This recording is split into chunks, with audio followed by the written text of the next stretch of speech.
with the results so far for match week 35. So as you can see, Norwich City lost out by 4-0 to West Ham. Norwich are the first team to be relegated this season. Watford beat Newcastle 2-1. And there's confirmation of the result between Liverpool and Burnley. Still to come in today's action, we've got Sheffield United against Chelsea in the race for Europe, and Brighton host Manchester City. So let's take a look at the Premier League table. So here's the top half of the table. The champions are on 93 points from their 35 Premier League games. It means they have to win all of their remaining games if they want to surpass the points tally of 100 set by Manchester City. And there you can see, Burnley fans, you'll be delighted. You're up to 9th in the table. At this stage last season, you were 15th. Jurgen, does that feel like a frustrating afternoon? Some missed opportunities, shall we say? Yeah, that's true. Yeah, we could have. I saw a really good game of my side with for a long time during the game. But we left the door open for Burnley. We didn't close it. We should have scored 2, 3, 4 goals at least, and didn't do it. And then these kind of situations against Burnley, you never can defend 100%, because the ref today let all these challenges anyway happen, and so it was clear when the ball comes in the box, and then it's dangerous, and that's how they scored the goal. What I have to say that Burnley did really well. They stayed completely in the game. They were not bothered about conceding chances minute after minute. Pretty much, they just did what they wanted to do. So all respect for that. But on the other hand, it's of course frustrating, clear. Because we should have scored much earlier, and yeah, that's it. In part because Nick Pope had a fantastic gaming goal. I mean, the saves from Salah and Mane were outstanding. True. That came on top of all. That Nick Pope obviously was. We warmed him up during the game, and in the end he was properly warm and to really sensational saves. That's true. And chances came thick and fast, and even at the end, Mo Salah had one after. Of course. Probably warm and to really sensational saves. That's true. And chances came thick and fast, and even at the end, Mo Salah had one after a crossbar, of course. Yeah. That's a problem that we have to mention these kind of things. It's our fault. So it's our fault because we should have closed the game. That's how it is, and we didn't do. And then these things happen. Look, Burnley is a team who with an outstanding attitude, and they just stay in the game, and 2 top strikers up front with Rodriguez and Wood. So that's exceptional. I mean, Bija came on, top striker as well. So they just offer constantly. They go for each ball. They make life. And a long time during the game was absolutely no problem. But of course, it's an intense period, and then you see the last line is not pushing. Our last line is not pushing up that far anymore, and then then it's no offside. And then they have challenges, and they bring their body, and they get free kicks. In the first half, they had 3-4 corners, I think. That's always dangerous against Burnley. That's what they go for, and that's okay. But that's why you have to use your situations. And from a footballing point of view, it was one of the much better games against Burnley which we played, because I can't remember that we created that many chances against Burnley. So it was really good. But you stand here, have only 1 point, and that is not exactly what we wanted. Maybe a couple of plus points of the youngsters, the performance of Williams and Jones. You pleased with that? Good. But absolutely no doubt about that. They only played because we knew they can play like this. Thanks very much. Thank you. Nick, that was a bit of a turn-up. Held the champions. Weren't for the woodwork, it could even be better. Yeah, I know. We pushed on second half. Really, after they scored, I thought we played really well, and created chances of our own. Every set piece we looked dangerous. Every ball in the box we looked dangerous, and unfortunately enough, just didn't quite go in for us again.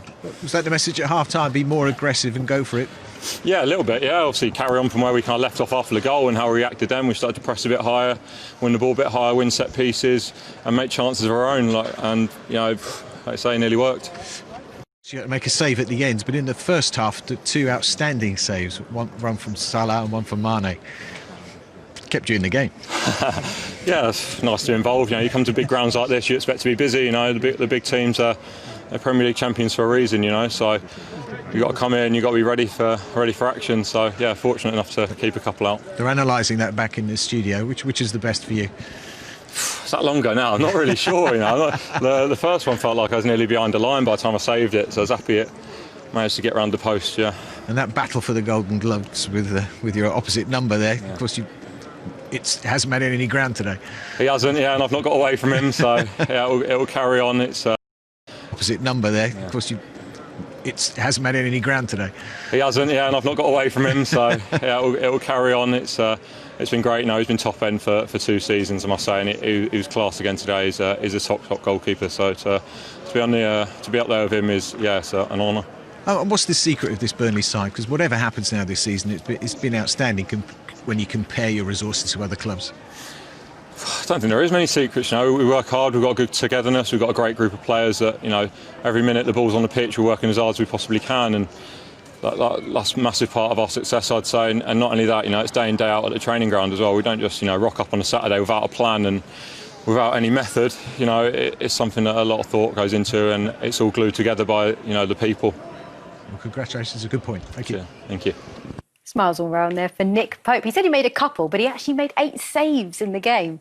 Yeah, he was magnificent. I think he's sort of playing his performance down a little bit there, to be honest. But yeah, like I said, he was tremendous against West Ham earlier on in the week, and today he's put in another top performance. And you know, if it wasn't for him, I'm sure Liverpool would have won the game quite comfortably. And to put in a performance like that against the champions, that's a confidence boost, isn't it? Absolutely, he said it himself. A big grounds like that, when you go to the home of the champions, you're going to have to perform well. You need the rub of the green. They got a little bit lucky against West Ham in the week, but come out on the right end of the result.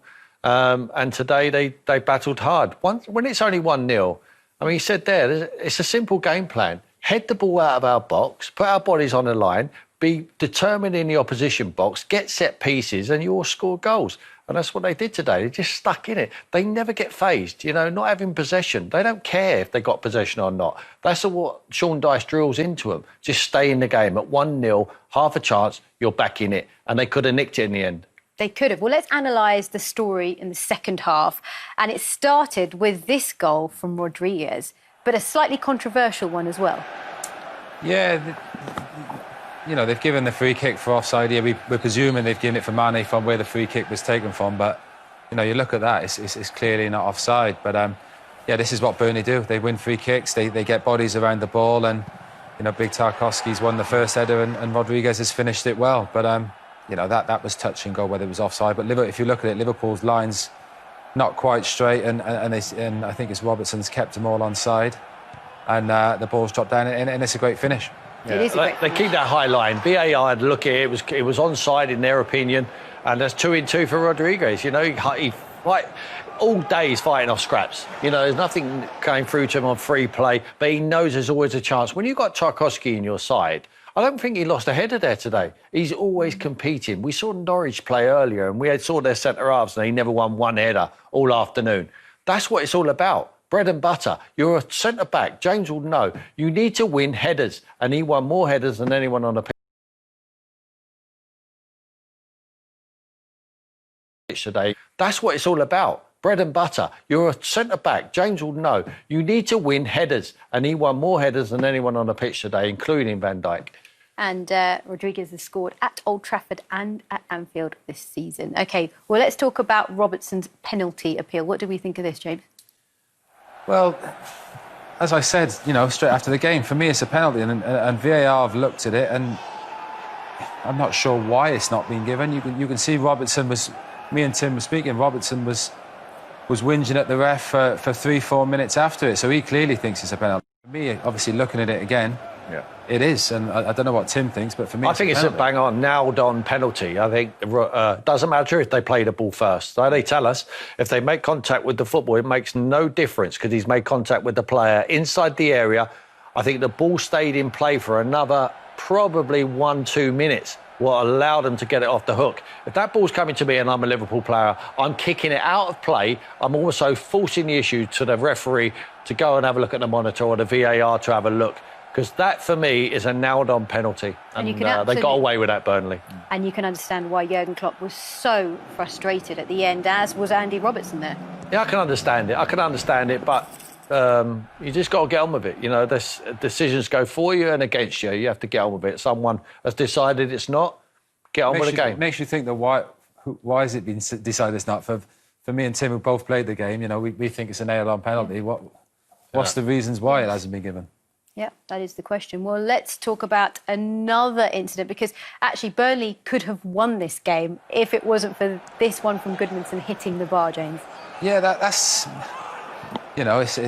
a lot of people might say it's not the right way to play, but that's what Burnley do. As Tim said, they stay in the game, they win set plays, they sort of keep the ball in the right area, and like you say, this is the lad's got to do better. For me, it's not a tough chance, and second half they probably would have deserved to get that goal, but like we say, that's what Burnley do. They stay in games and give themselves chances. That is exactly what they do. What about Salah? He had a chance or two, didn't he? He had a chance. He had a chance later on as well. This was his big chance. I mean, he's chasing that golden boot. It just comes on his wrong side. If this is on his left foot, he surely scores, but he just sweeps it, can't get enough on it, and Pope, as he was all day, in the right place at the right time. It's a great cross from Alexander-Arnold, who come on there as substitution. And if that was on his left foot, he sweeps that into the net before Pope can even see it. But the big goalkeeper deserved a bit of luck today, and that one goes right down his throat, and he saves it. Time for some more reaction after this game, and let's hear from the Burnley boss, Sean Dyche. Congratulations, Sean. You stayed right in the game till the end, and you're only a crossbar away from a famous win there. Yeah, I mean, look, it'll be pushing it a bit. They've had chances, as they do here. I thought they were terrific, especially in the first half. They started, as they've done all season, they play, but they press, and they don't give you a breather. And then we felt if we could stay just in it till half-time, because we just about did, hung on in there. And then we felt, as the game went on, we might find moments, and we did. Yeah, and you did dig in, and Nick Pope contributed to that with at least two fantastic saves, one from Salah, one from Mane. Yeah, that's right. I mean, it's a strange kind of game because they've had chances, but a lot of maybes. At least two fantastic saves, one from Salah, one from Mane. Yeah, that's right. I mean, it's a strange kind of game because they've had chances, but a lot of maybes. Until the end, actually had a golden chance right at the end. But we've created some really good chances today. Against a top side. And like I said, we know what come into these grounds like. It's very difficult. Forget about the fact there's no one in it. It's still very difficult against sides like that. You seemed to get stronger as the game went on. What did you say at half-time? Well, I just reminded him of the fact, don't wait for 1-0 down football. Often teams relax a bit when they're 1-0 down. It seems a strange thing to say, but it's like the pressure's off. Let's go and see what we can do. So I reminded him that. I said, don't just let that happen. I said, we've got to make it happen. And I thought second half we attempted to. Like I say, it's very difficult. You're not going to dominate the ball, but you're going to have to find moments. And I thought we did that well. And Jay Rodriguez took his moment. Yeah, definitely. I mean, a sublime finish, well-worked set piece. We like our set pieces. We've been powerful with them for a long time now. Really, really great header, actually. And then hit it so clean. I mean, we'd had a chance in the first half. J-Rod actually had a great chance. At the end, Vids, it's just away from him. So there's a couple of moments that I think the secret is when you come to these grounds, you've got to stay in it, but you've got to find a moment. And I think we did that. And you did. And look, how many moments can you find? I mean, Burnley now have another season to plan for the Premier League. What about yourself? I mean, how can you keep delivering these miracles? Well, it's not down to me, by the way. It's down to the players. I can only guide them. It's down to them what they deliver. But I think the mentality is firm. I think the belief in each other is a given. And I think, these are things that sometimes get overlooked, but they're a powerful force, particularly when you've got all noses pointing in the right direction, which we have. Very much. I think, these are things that sometimes get overlooked, but they're a powerful force, particularly when you've got all noses pointing in the right direction, which we have. Thanks very much. Thank you. Sean Dyche, full of praise for his players, of course, giving them all of the credit, but he deserves some credit as well. I mean, only Liverpool have earned more points in the Premier League since January than Burnley. Yeah, he deserves. He always, puts it onto his players, which is a sign of a great manager. He deserves huge credit. He's a great manager. He gets his sides well. Burnley gets them well drilled. Every player knows what they're doing, and it seems like he's got a great super set of lads around him that want to play well and play for him, and that's what he's got in that Burnley team. And given the way that Burnley came back after the restart under a bit of a cloud, contractual issues with players behind the scenes, players getting injured, I mean, I don't think that Burnley came back after the restart under a bit of a cloud, contractual issues with players behind the scenes, players getting injured. I mean, I don't think you would have thought at that stage they would have taken a point from Anfield. No, well, you wouldn't bet on anyone taking a point from Anfield, would you, on what they've done this year at Liverpool. But the good thing about Burnley Football Club and Sean Dyche and all his group of players, they all know what they are. To stay in the Premier League is success. Now, he seems to exceed expectation every single year. When they have difficult times, barren times when they can't pick up results, they just carry on as normal. They don't get too excited about it or too down.